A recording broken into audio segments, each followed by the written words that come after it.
warm, gooey cookies, crunchy candies, velvety cakes, waffle cones piled high with ice cream. Is your mouth watering? Are you craving dessert? Why? What happens in the brain that makes sugary foods so hard to resist? Sugar is a general term used to describe a class of molecules called carbohydrates, and it's found in a wide variety of food and drink. Just check the labels on sweet products you buy. Glucose, fructose, sucrose, maltose, lactose, dextrose, and starch are all forms of sugar. So are high fructose corn syrup, fruit juice, raw sugar, and honey. And sugar isn't just in candies and desserts. It's also added to tomato sauce, yogurt, dried fruit, flavored waters, or granola bars. Since sugar is everywhere, it's important to understand how it affects the brain. What happens when sugar hits your tongue? And does eating a little bit of sugar make you crave more? You take a bite of cereal. The sugars it contains activate the sweet taste receptors, part of the taste buds on the tongue. These receptors send a signal up to the brainstem, and from there it forks off into many areas of the forebrain, one of which is the cerebral cortex. Different sections of the cerebral cortex process different tastes: bitter, salty, umami, and in our case, sweet. From here, the signal activates the brain's reward system. This reward system is a series of electrical and chemical pathways across several different regions of the brain. It's a complicated network, but it helps answer a single subconscious question. Should I do that again?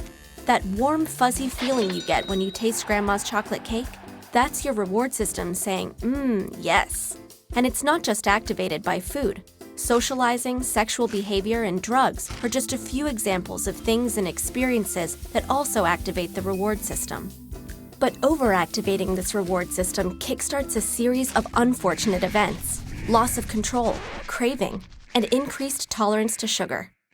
Let's get back to our bite of cereal. It travels down into your stomach and eventually into your gut. And guess what? There are sugar receptors here too. They're not taste buds, but they do send signals telling your brain that you're full, or that your body should produce more insulin to deal with the extra sugar you're eating. The major currency of our reward system is dopamine, an important chemical or neurotransmitter. There are many dopamine receptors in the forebrain, but they're not evenly distributed.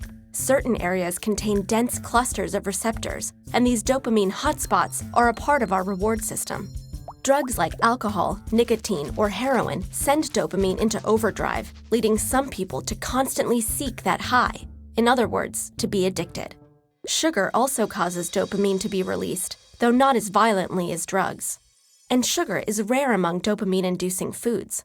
Broccoli, for example, has no effect, which probably explains why it's so hard to get kids to eat their veggies. Speaking of healthy foods, let's say you're hungry and decide to eat a balanced meal. You do, and dopamine levels spike in the reward system hotspots. But if you eat that same dish many days in a row, dopamine levels will spike less and less, eventually leveling out. That's because when it comes to food, the brain evolved to pay special attention to new or different tastes. Why?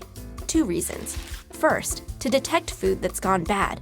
And second, because the more variety we have in our diet, the more likely we are to get all the nutrients we need. To keep that variety up, we need to be able to recognize a new food, and more importantly, we need to want to keep eating new foods. And that's why the dopamine levels off when a food becomes boring. Now back to that meal. What happens if in place of the healthy, balanced dish, you eat sugar-rich food instead? If you rarely eat sugar, or don't eat much at a time, the effect is similar to that of the balanced meal. But if you eat too much, the dopamine response does not level out. In other words, eating lots of sugar will continue to feel rewarding.